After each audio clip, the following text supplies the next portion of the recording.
Yung osteoarthritis yung mga spine mo, ma'am. Yung mga vertebral body mo. Ilan taon na po kayo? 57. Bata pa kayo. Nangyari kasi, tingnan nyo. Bumigay yung pinakaibaba. Tumabingi. Asan po dyan? Asan po? To. Sa L5S1.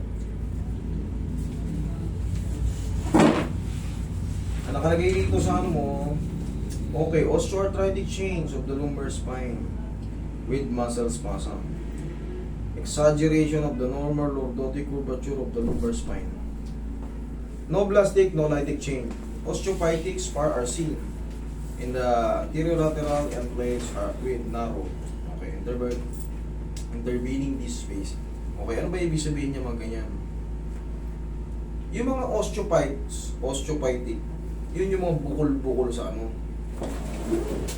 Para ma-visualize nyo. Ayan yung balakang natin. The same yan, no? Ngayon, ano ba yung osteophytes? Degeneration pag nipis with osteophytes. Osteophytes yung mga ganyan. Ngayon, pag nakita sa x-ray na may mga osteophytes, i-consider yan na osteoarthritis. Ngayon, siyempre, shock absorber natin yan, sasakit yung mga natin. Parang sa tuhod lang yung na-arthritis ka, hindi mo madiin.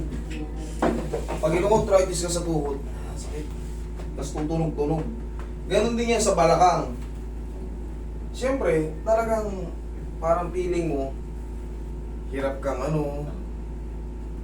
mga paghiga-higa mo, pagbangon, parang tumatanda na talaga akong sakit. Okay? Parang ano siya, nakompress yung... Yes po. Kung hindi ko ma-i-diretso na. Wala na po kasi yung sustansya ng ano. Tandaan nyo, pag nagkaroon kayo ng osteoarthritis sa mga vertebral body, ibig sabihin yan, unhealthy na yung ano nyo. Unhealthy na ito mga ano. Ngayon, pag unhealthy na yan, tutukod ngayon to. Yung tinatawag natin mga capsule joint, facet joint, magkakaroon ng mga arthrosis yan, or arthropathy, hanggang sa parang feeling nyo, buo na yung likod nyo. Parang pag lumagutok, parang mababali. Okay? Pero ang sagot din dyan, siyempre, hindi siya kagad mawawala. Kailangan sundan nyo ako ng mga exercise. Maalay niyan, mapapakawalan ko. Kasi siyempre, iba pa rin yung may knowledge about sa mga adjustment. Tapos, sa tulong nyo sa bahay, kahit pa paano, squeeze nyo, kahit dahan-dahan lang. Okay? Malaking bagay yan. Kasi sa mga may arthritis, kailangan yung mga spar ma-break. Once kasi na mag-stagnant yan, or ma-stack up, lalong kakapal yung mga tinatawag na osteophytic. Lalong kakapal yung maglalak yung ano mo, yung mga joint mo. Okay? Tapos, syempre, pag may osteoarthritis, ano ba ang gamot sa osteoarthritis? Haplos-haplos, tapos take kayo ng mga bone vitamins. Okay? Roy, pingin muna ng tao. Okay lang kayo? O nakakahinga ba kayo ng mayos? No. Ha? Ay, tissue. Tissue. Na-pressure si madam, kinabahan. Pinawisan kahit na sila na ito. Iba na kasi yung bone structure, ma'am, napapansin mo, nakaganon na. Mayat na nga ako. Dati mataba kayo. Hindi naman, pero... Pero ito, Pero bakit kasi parang lately lang, nararamdaman ko hanggang dito sumasakit. ma'am, alam niyo kung bakit. Siyempre naglalakad tayo tapos tabingin yung spine nyo. Kaya nagkakaroon ng reaction sa mga joint. Kasi may mga pagkakataon na masakit yung balakang nyo, gumaganon kayo. Akala ko ibang ano na nabas. Nagkakaroon ng reaction kasi umiidad tayo. Isa rin yun. Siyempre wala pang ano yan eh, wala pang test. Pero lalabas dyan, ganun din. Osteoarthritis. Ito, hindi na ito pang karaniwan. Nag-protrude na yung ano. Tingnan nyo. Hawakan mo yung likod ko. Kahit nakaganito ako. Tingnan mo kung may bubukol. Sige, kapain mo yung buong likod ko. Saan ko wala na. Ito, hindi. Ito. Ikaw nga Naka, ano? bukol, nakusli. Halika, ma'am. Halika, Oo papa. nga na ano ko wala no. Sumasandal ako. Naalam na to? Tutukod yan. Ngayon, ibig sabihin niya yung mga disc nung pirat lang. Wala kayong ibang opera? Wala kayong mga... Nung ano, mas to. Ano sa po? breast. Pero, Ano po yan? 2022. Bago pa. Ano, hindi. Ano yung na-opera sa inyo? Sa breast ko. Breast cancer? Hindi naman. Ano po? Ano lang, ang nodule. Pero inalis yung ano. Nodules. Mm. Alam niyo ibig sabihin ng mga nodules? Mga bukol-bukol. Ngayon, pati buong breast inalis. Mm. 2022. Kasi nagre-recur siya, kaya tinanong ng doktor na Kumbaga, yung natanggal, para may tumutubo ulit na iba. wala naman. O, Ay, hindi. Nung ano, parang nagre-recur na ano, sa ibabaw. Kaya sinabi ni ng doktor ko. Hindi naman siya cancerous yung Hindi ano, naman, nodules hindi nyo. naman. Kasi na biopsy, hindi naman po siya. Okay, that's better. Pero Kasi, almost 3 years na siya. almost a year. Pindutin nyo nga yung sarili nyo. Pag nga ano, may masakit pa ng konti. Sure kayo? Mm. Okay. Kasi padadapain ko kayo. Okay. Ha? Sigurado kayo, ha? Medyo, once kasi na magkaroon kayo ng mga ganyan-ganyan, mahina na yung immune system nyo. Naapektuhan yung ano natin, yung buong ano natin. Hindi, pag hindi na healthy yung tinatawag nating spine o yung mga vertebral body, siyempre may mga compression. May mga spinal nerve yan na parang konting tabi sa inyo, nasasaktan na kayo. Relax lang.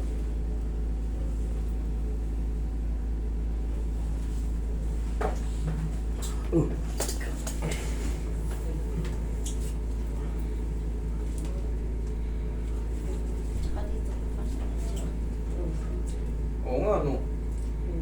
Rose. Buti na lang, hindi ko kagad inangat kasi masakit to. Buti sinabi nyo. Relax lang.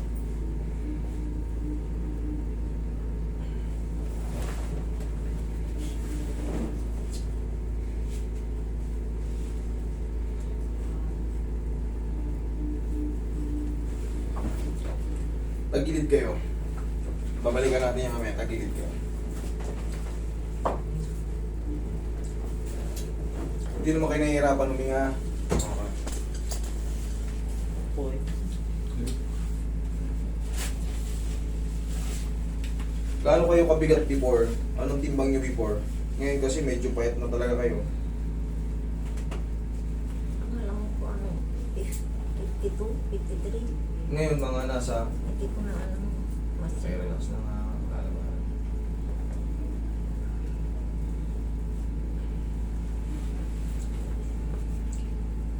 Relax na. Kabilang side.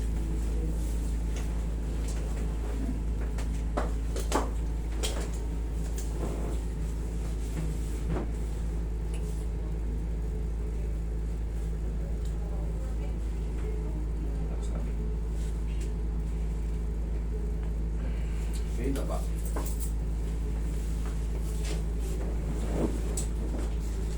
Be careful lang kayo sa bahay nyo. Yung mga buhat-buhat, hindi na kayo ubra sa ganun. Hindi na po. Yung mga dis niya. Iutos nyo na sa mga masisipag doon sa bahay nyo.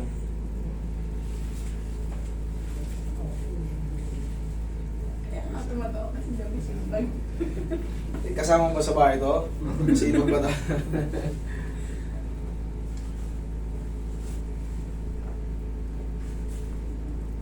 Yun.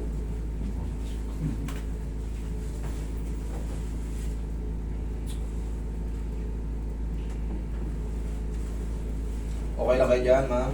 Okay, relax lang ha. Yun, okay. Okay, hapos lang ng pagmamalberry, ano lang, huwag mo din, mabigat yung kamay mo. Medyo manipis na si mami.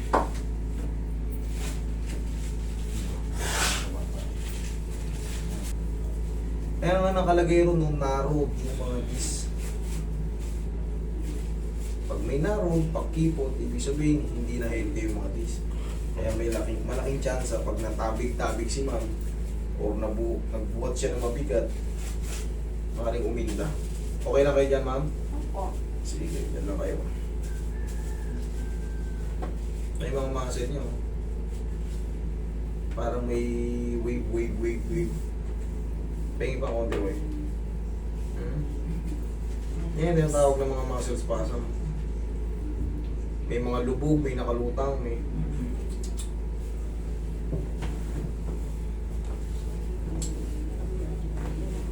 Sa gabi, hinihingi ko. Tama yun. Ganito lang ako kung di na na. Nasasaktan ka sa ganito ko. Hindi po. Kitang-kita mo, natitiinan siya pero never siya nga-aray. Yan ang tinatawag na medium type. Malaking bagay ito sa mga sa kanya kasi limited na rin yung mga movement niya, yung stretching, mga ganyan. Iba na kasi yung condition ni Mami, nangangayayat si Mami.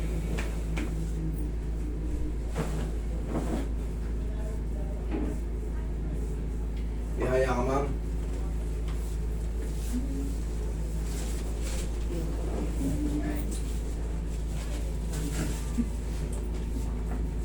Hindi ako talaga. Tra-tractioning ko kayo. Tupin niyo po yung tuhod niyo. Tapos Para yung sciatica nyo. okay na po. Okay lang kayo? Hindi kayo nasaktan? Sige.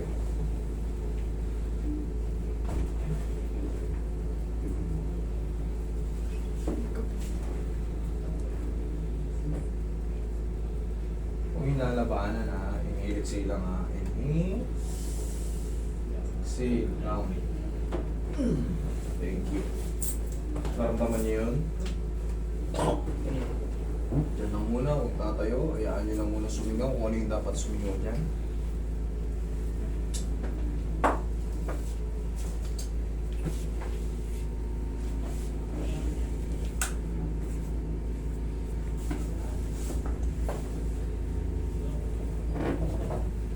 Tapos na.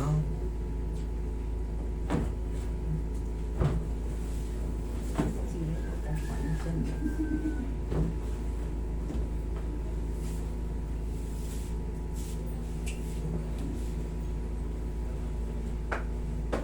Po.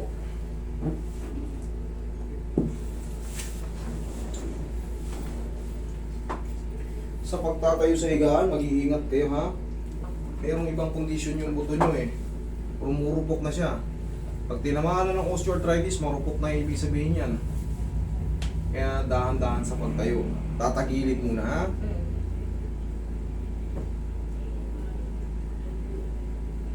Nalatang na ngayayan kayo. Tignan nyo yung balat nyo. Mga may extension.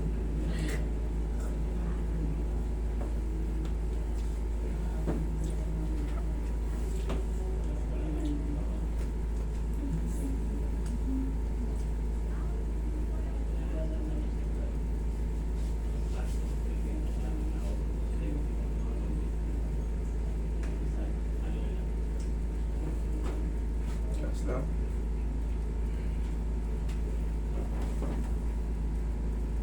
Hmm.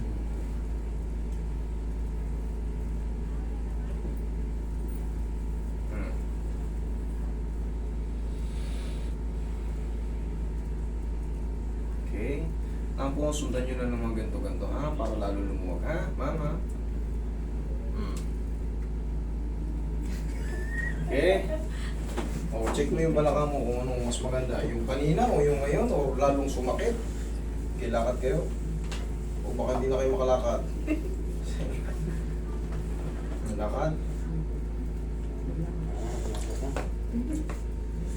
Ha? Salamat po sa Panginoon. Okay? Malakas kayo palagi. Next.